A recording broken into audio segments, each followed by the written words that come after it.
Ravi and Rakesh, thank you so much for inviting us to share our story. Just briefly on Syngenta, we are a global agrochemical and seeds business with around 13 billion turnover, hopefully growing.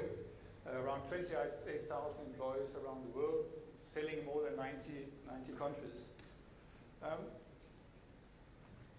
I'll give you a bit of background on our finance, because we heard a bit about talking about technology, and I'm sorry to disappoint you, but that's not what we're going to do.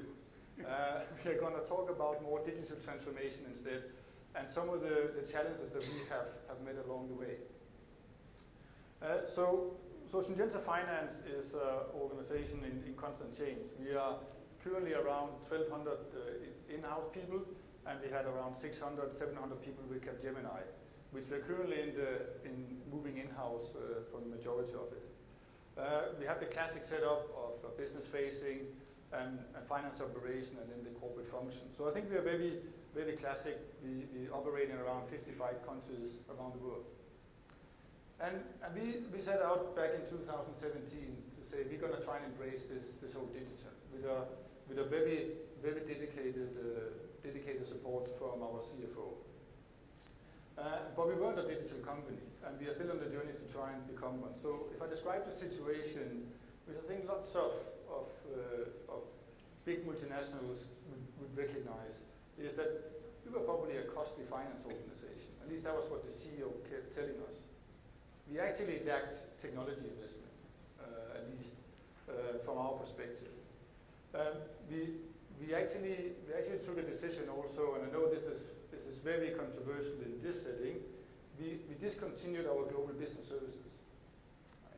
And before you all get a heart attack, that didn't mean we discontinued shared services. It just meant that we went a little bit against the trend of going all integrated and set everything back to finance, HR, or whoever you're servicing. So we don't call it finance shared services, it's finance operations now. And by default, that sits in a shared service. So we are a great believer in shared service, so let me just that. And what we also saw was so important is we were very, very much a waterfall-prone culture. We spent ages of planning. We kept planning, we kept piloting, and when we actually had the learnings, it was too late to change anything, and all of our change program took forever and cost a lot of money and didn't really bring the results we wanted. So hence why we couldn't get our costs down. So why this whole digital, right? I think if you talk to some of the commando, what was happening, I think, from 15, 16, 17 was, the whole buzzword of the consulting industry driving in digital. And I think in finance, we didn't know what to do with that. And if you're honest, lots of people will say, neither did we.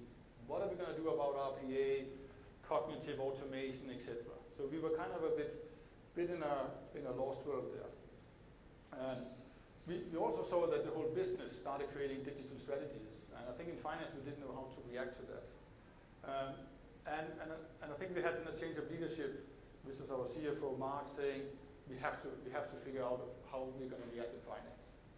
So what we went out to was saying we are going to try and transform this finance organization into becoming more digital. And we set out with creating a vision for digital, using for two things. And the first one is the one I think lots of people are getting their head around. This is to drive productivity. So that's around automation, digitizing your ways of working, and bringing down the finance costs and becoming more effective and efficient. But really, when we dig into it, I think that is the smaller part. I think if that's all the finance is going to use digital for, we're going to lose in the long term. So we have a very ambitious, and we haven't delivered this, yes, let's be clear, but the ambitious vision is this is about unlocking enterprise value with finance in the driver's seat of doing that. So that's how you actually build a stronger customer relationship to finance by delivering value to the company. That's the wrong way. So when we set this out for this journey, we tried to figure out and set up what is the parameters for actually creating this digital change. And I think we came out with three things to make it very simple for ourselves. The first one is the senior sponsorship. If you do this alone in finance operations or in the country without the support of the leadership team, I will come back to that, I don't think this is going to work, because it is a fundamental investment, and it's also a change of your culture if you really want to get on the digital change. So senior sponsorship is the number one that we believe we need to have on board. Second one is, before we get into technology, we truly believe that you need to make an investment in capabilities. The finance, and I think I really like the ACCA view, and this is the accounting role or the controller role or the business partner job that we grew up with the last 20 years is going to fundamentally shift the next 20 years. Now, what is going to change to, I think the verdict is out on that, everybody is trying to predict it, but you've got to start investing in this, and that starts with the classic discussion: do you need data scientists in the finance organization, understanding RPA, and that sort of thing. So a huge investment in capabilities, and Sanjeev will share a little bit later some of the stuff we have been doing in space. And then last but not least, but that's one of the ones, this is the one everybody want to discuss, let's buy some new technology. Right? Let's buy some new technology and that will fix it all.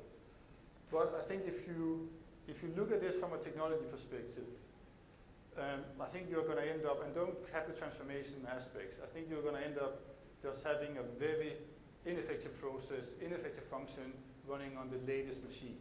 But you're actually not going to be able to deliver the value that we set out to do. So technology investment is a big part. And I know I can tell you when I discuss this in our finance organization, they all want to know what technology we're bringing. And I'm trying to tell people, digital transformation is not like your phone, where there's an app store that's going to bring it all to you. This is about your own capability change and the leadership change all the way down in the organization for creating this change. So how we started this journey, I think that is an important part of our transformation journey. The first one was when I looked around at the colleagues in the finance leadership team. I didn't see these millennials that we were just talking about. They are not in there. They are not the decision makers of the companies. The decision makers of the companies, right? These guys.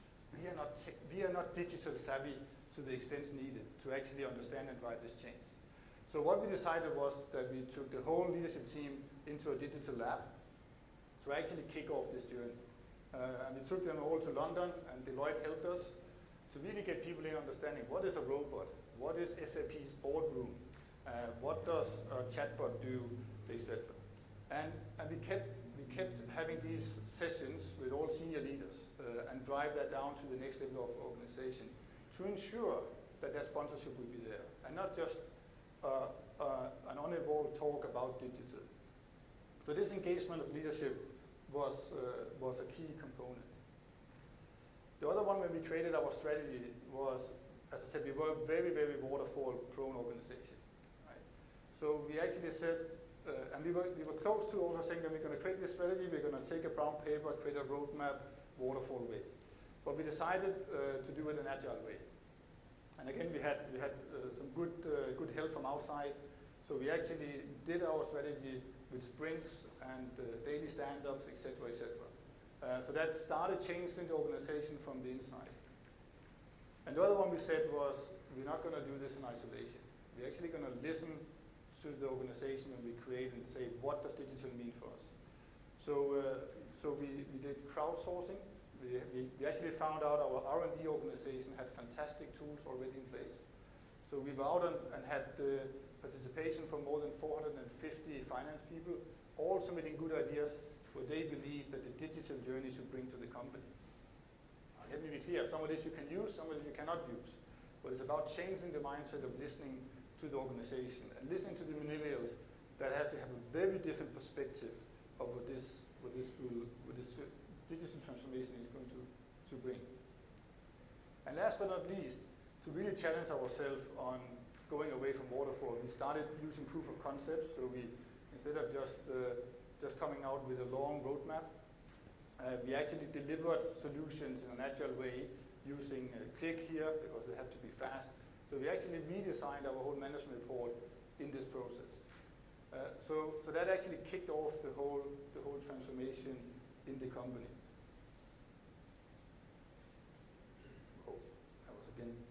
fast. So a digital strategy is not fancy. But I think it touches on a key point mentioned earlier about customer focus. So if you look at our digital strategy, it has our vision on top about productivity and about delivering value to the company. And then it has something that people will say, well, that's just your standard business processes. And you're correct. We call them products and services now, because those are the products and services that we are delivering to the organization, being other finance colleagues or into the business. And then we have a core across all of this, which is the productivity core.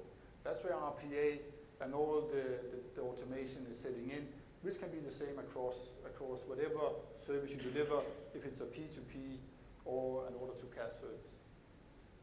And of course, for each of these, we have detailed classic strategies of what technologies, where do you use RPA, where do we think blockchain can come in. But it's really around trying to make sure that the digital strategy becomes an integrated part of your finance strategy. And not just a question of how do I use RPA, but it's how do I use it to service the overall strategy. We did a lot of work also aligning this to our overall company strategy. The most important here below, it is set up with support of how can we change the capabilities, how do we get new ways of working in, that's this whole thing about being more agile, but also of course we need to invest in some of these new technologies. So that has been a fundamental difference in how we do it, instead of just having a technology investment or just a portfolio of technology projects coming in. As I said, and I'll hand over to Sanjeev for the next slide, because he has been in the core of this, the capability building and ways of working has been probably our key focus area instead of technology investment. Yeah, I think this was an important aspect. Thanks, Martin, for that insights. And this was important because looking at the complexities, having 3 SAP versions, 90 countries where we operate, having finance teams across 3 finance centers. So complexity was large. And we said, how do we start this journey? How do we get all the people along with us across the globe in 90 countries, 4 different regions? So we said we need to have senior leader sponsorship. And not only that they just advertise or speak about the change, but they also become digital champions themselves. Then how do we bring in the competencies? And that was another big challenge. So we thought we'll bring in new people we can recruit. And we also thought of buying some new technologies, because not everything you can co-create and recruit. The other was the agile culture, and that was important. And I think that was Martin was referring to. We had a session in Basel this year, again, we did some sprints, scrums, and we said we need to bring a culture of the fear of failure has to go away. So you need to have fail fast, learn fast, and improve, and that's how the agile will work. Otherwise, you will never work, and you need to tell people that the fear of failure is not something you should worry about.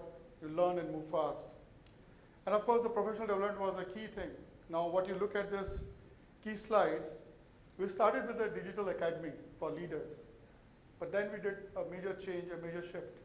We hired a boutique firm that helped us to create a digital content. And these were leader-led. So I was part of one of the leading. So I had 4 topics to lead to. One was experimentation, agile, design thinking, and data analytics. 48 hours of training I had to do with my leadership team and further cascading.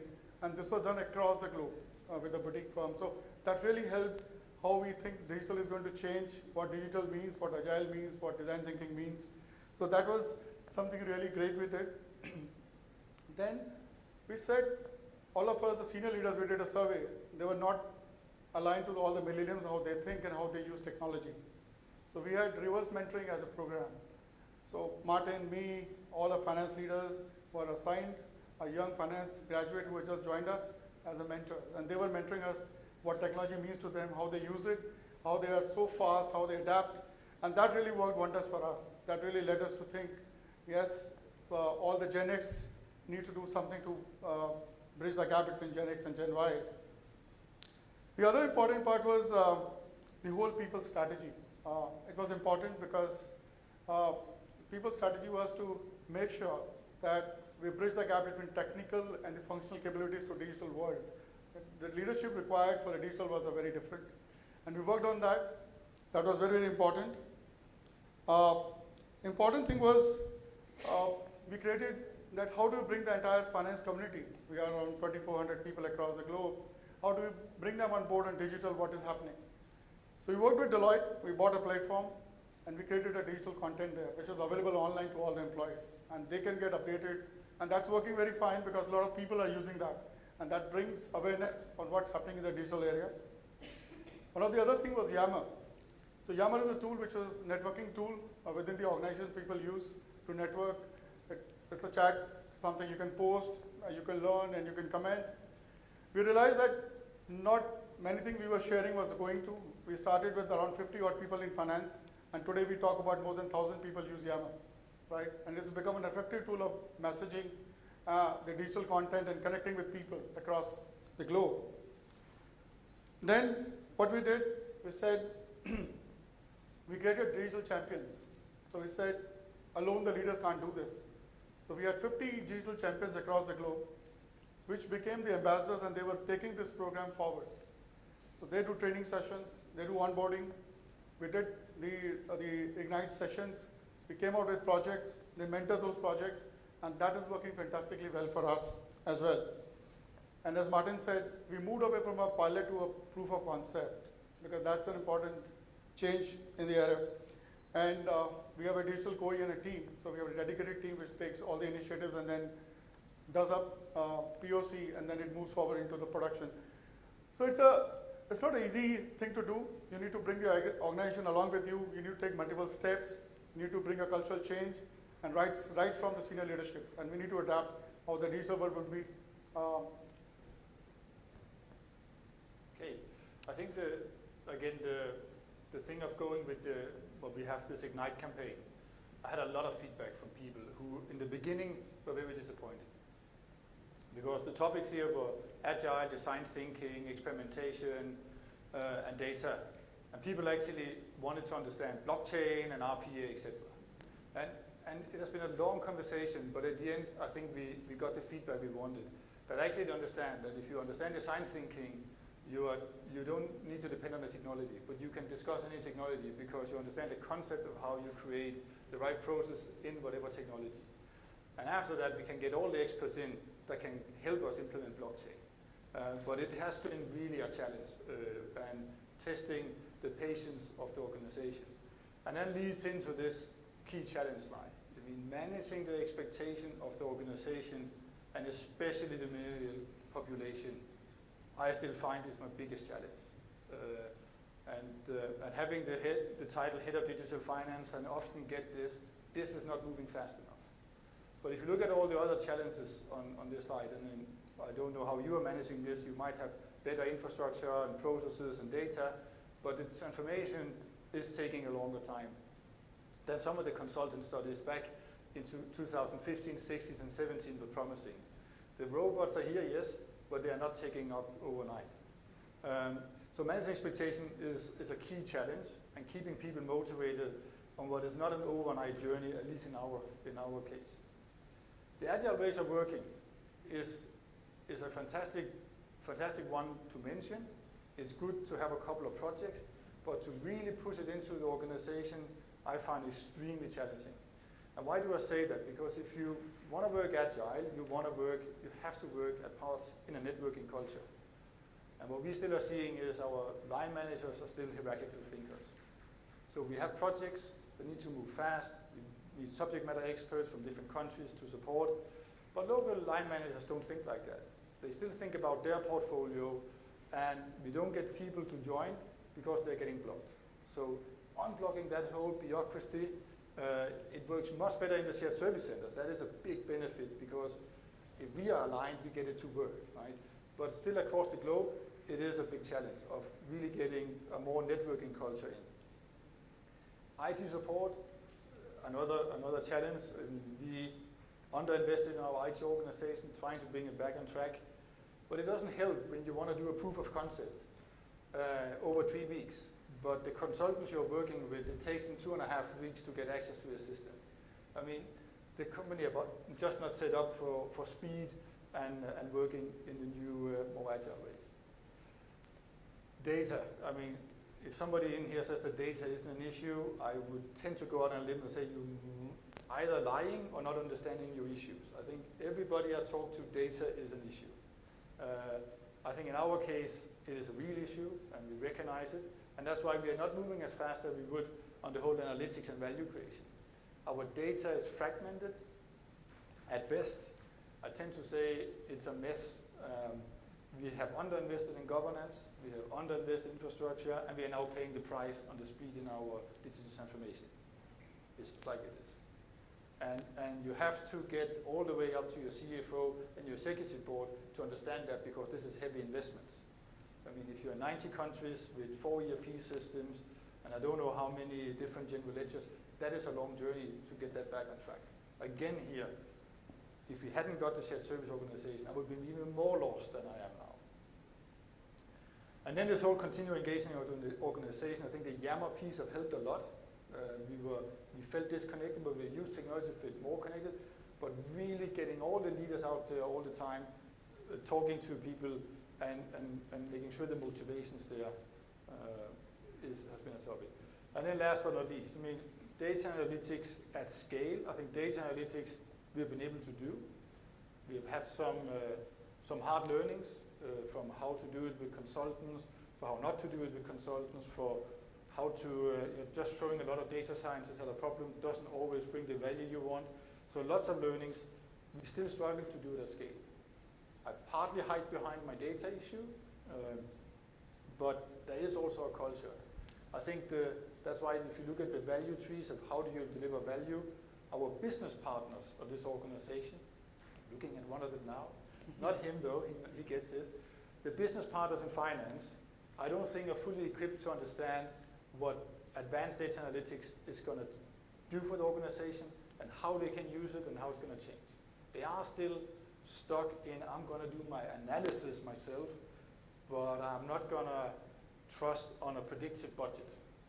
And that is, so we will fix the data, we will fix the data scientists, but really fixing our business partners in the front line to using what a shared service is going to deliver, that is going to be a major, major transformation. And without that, I don't think you're going to see the value of this. Sanjeev, the mountain. A very steep mountain to climb for us. This is not easy. So what we have done is we have in 17, and as Martin was saying, we kind of standardize, we kind of bring in production. So we got the benefits of standardizing, automating reports. We use visualization. So we did click sense training across the globe, especially for the F&A team. So that was easy. It's a steep mountain to climb. What we say now, what is finance is going to be in Syngenta, which is the new norm is digital. This is going to be not easy because we are moving now towards data insights, data analytics, as we were saying in the previous slide. And I think that's a journey we are very sure with the steps we are taking, looking at a central finance systems and other systems. I think we will make that. We'll address the data issues. We are getting up the teams, engaging them effectively. So I think a steep mountain to climb. We are very sure that we'll make a good headwind and we'll be there in a couple of years' time. As the journey has started, we got some of the easy benefits of visualization, reporting, production, etc. It's not going to be easy because predictive is something which we are looking at now. We need to bring cognitive, we need to bring AI.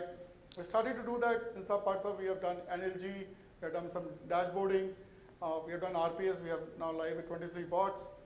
So journey has started, kicked off, but I think we are not there where we need to be, but we'll climb the steep mountain, that I can say, hand on my heart. And our hope is really by not jumping into just technology process, by investing our people first with all the programs, that the climb will get easier. But it's a fundamental belief that you need to get your people along and not just over-invest in technology alone. So I think we are opening up for questions. So we finished in time, so I think we have some time for the Q&A, and there's an opportunity to ask questions, right? Is it very black and white? Either it is yes, positive, or no, negative, either 0 or 1. Is that the So the question is that what is digital? It is 0 or 1, it is positive or negative. So what's your intake of digital? Whether it is yes, we are digital or we are not digital. Are we digital or not digital? I think I think definitely we are a digital organization. I think everything we do in finance is in some way digital. But I think we are not getting the value out of it as we could. I think that is a culture and a mindset change. Yeah, I think it's a mindset change. Yeah, Aarti. How does your digital organization look like? I think you explained a little bit earlier, but I would like to just understand. So Martin heads the global digital team here. There are a couple of leaders sitting here who heads the digital and automation COE here. So Pune is the biggest hub for digital right now for us. There are teams across the other centers as well, but Pune continues to be biggest hub to drive digital. But I think it's an interesting question which I have discussed with lots of people. How many new people did you hire? Very few. So what we did back in 16 was saying, well, we have a lot of people that we had a team that was called business process managers. I think most shared service and global organizations have that. And today they are called digital solution managers. Because basically, if you want to digitalize something, you've got to have the process with you. Right? We had people that were called process design authorities. Right? These were guys that looked at changes into your SAP or your application and said, well, that's not going to break the world. Some of these people, because they were also scripting our global processes, but if you script it on a paper, right, if you have an RPA, you actually just want to script it in an RPA script. So these guys, we took a risk on that and moved some of these and saying, you're going to do RPA now. So we didn't hire a lot of new people. We actually did what I think any digital transformation will do. We're going to redistribute resources into other areas. So yes, we hired. We hired RPA developers. Yes, we hired data scientists. Yes, we have changed the profile when we hire from an old business process management person. We just hired a new one, and we are much more digital focused. It's not just process skills. We hired one from KPMG that had delivered digital solutions as well. So we are slowly changing, but we didn't scrap it all and hire new teams. We had done the same. My old title could have been head of finance operations. Most of the time I deal with the P2P issues and the most manual part of the organization. But our CFO, Mark, said, well, that's where digital is going to come. So you're going to be called head of digital finance, because that's showing our true belief in this. I think there is a re-education of some of this. There is a new hire. We have numbers, probably 30 to 40 dedicated people driving digital initiatives and technologies. And we do work with partners though. So, because not everything you can in-source or bring in. So we do work with partners to bring them in. So like ClickSense was one. We're working with Deloitte in some of the cases. On Digital Academy, we work with a boutique firm. So we do bring in. So you can't do everything in-house in that sense. And we've invested heavily on a global scale in data scientists as well. Yeah. Because we believe we have had a conversation, do they need to sit in finance or are they more generic for the company? So there are certain roles that are generic for the company. And just because we don't have a DBS organization doesn't mean we don't have a holistic view and a cross-functional view. So data scientists sit in a central team supporting the whole company. Hi Martin, this is Ajay here. So I really appreciate the digital journey you are going through, and I'm sure you would have made a good amount of investment as well on this. Just wanted to understand by end of 2020, what's the value benefit in terms of percentage you are looking forward to? Yeah, good question. I get that asked by my CFO.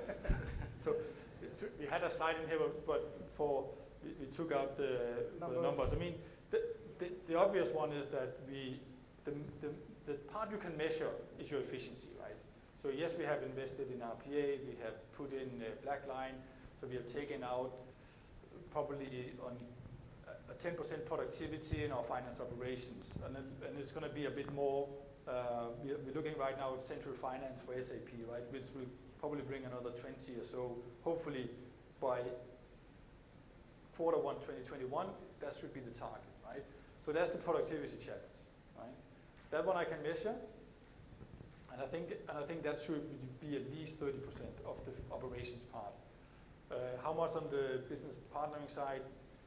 It's a good question because I need my data fixing before I can do that. But that could be an equally around 20%. I would have as a rough number. I think the real value creation on have we given a new pricing analytics that would save that we could use less rebates in the Indian market and thereby save money. The first question is, how am I going to put a value to that? Yeah. How am I going to measure it? Because I think if you look at the investment, if I can save 20% finance cost is nice, right? It's very nice. I would love to do that. But if I can increase the revenue of the company of 13 billion with 1% because my pricing analytics is fundamentally so much better than the competitors, because finance know how to use data, I mean, that's a much different game changer, right? But there's also a bigger transformation on both finance and the business side. It's also much more difficult to measure because everybody will claim these savings to be their own, right? So yes, I think anybody should be very aggressive on productivity in finance, but we shouldn't forget the redeployment of resources into creating value for the company. Thank you.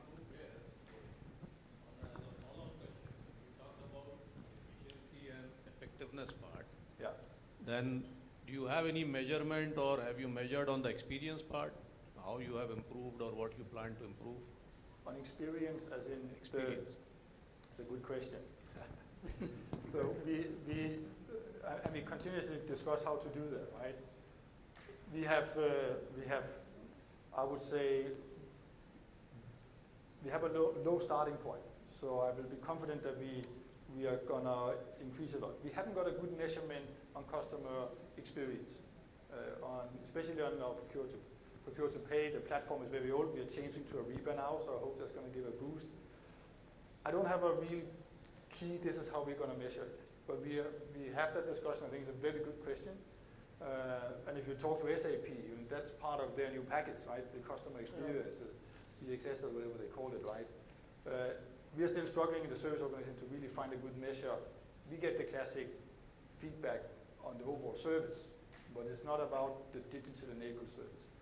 And sorry to think, because part of your efficiency is to get people to do self-service, right? And especially on management reporting, performance management in general, that's a big area we have a lot of resources in. So we tried in the past to get senior leaders to get their own reports, etc., etc. Right? Customer experience was crap, so they didn't do it, right? So we need to find a way to become much more focused around that. I haven't got the answer. But yeah, just to give an example, we decided to insource based on the customer experience. So we got some feedback from that side. That was one of the major reasons for us to insource as well. Looking at what we can do in-house and how we can increase experience with the business facing finance and the customers and vendors, because we had multiple issues there. But as Martin said, there's a lot way to go from that perspective. So you create platforms that enable you in real-time basis. Sorry, you need to. You create platforms on real-time basis. So platforms on real-time basis, as in an S4. Because that's our biggest data issue, right? We don't have a real-time platform right now. Our business warehouse is outdated. We are still technically we have upgraded our ECCs to 7 and 8, and 1 is behind. So that's why we are considering central finance as the way in to getting real-time insight. I think the challenge on real-time and going into a continuous or real-time close is still our processes are not there. I mean, especially your revenue recognition. I mean, we spend around, on a 13 billion turnover, is around 4 or 5 billion gross to net reduction. They are all done in applications outside, not all of them. What's real-time data will just give me the journal vouchers hasn't been booked, right? So there's a huge process transformation into getting real-time insights, I would. Yeah, we get to need that fuzzy logic will mimic the human brain. Yeah. I mean,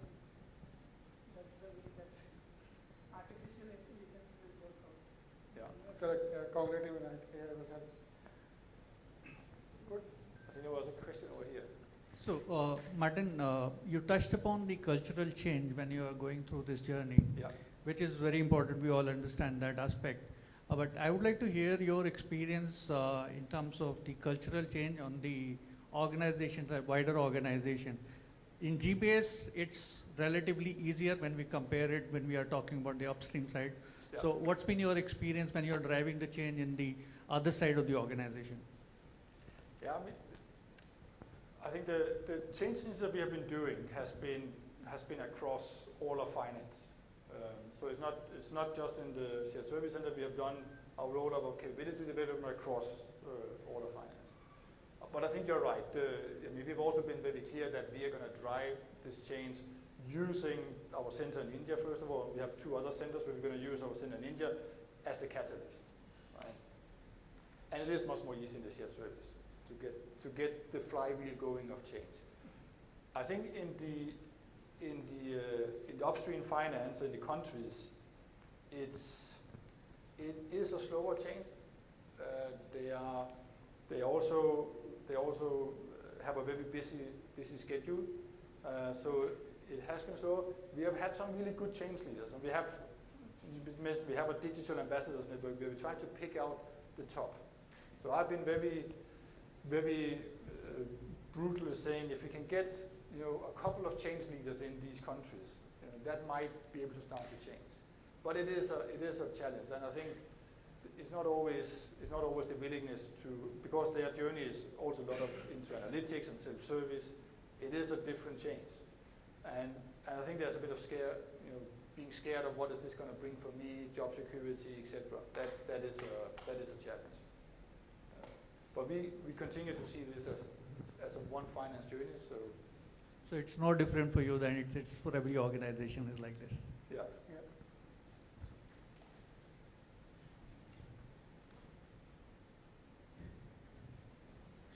I think we can take forward more questions once we wrap up here. Both Sanjeev and Martin are going to be here with us for the evening. So thank you so much. I would like to call upon stage Mr. Rakesh Sinha. He is the co-founder for the Shared Services Forum to hand over a token of memento for appreciation to Mr. Martin Mogensen.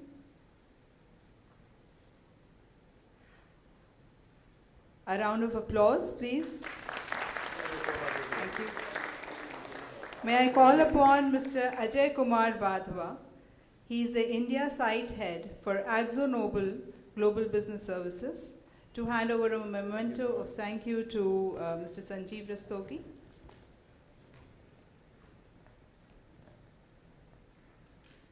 Thanks, Ajay.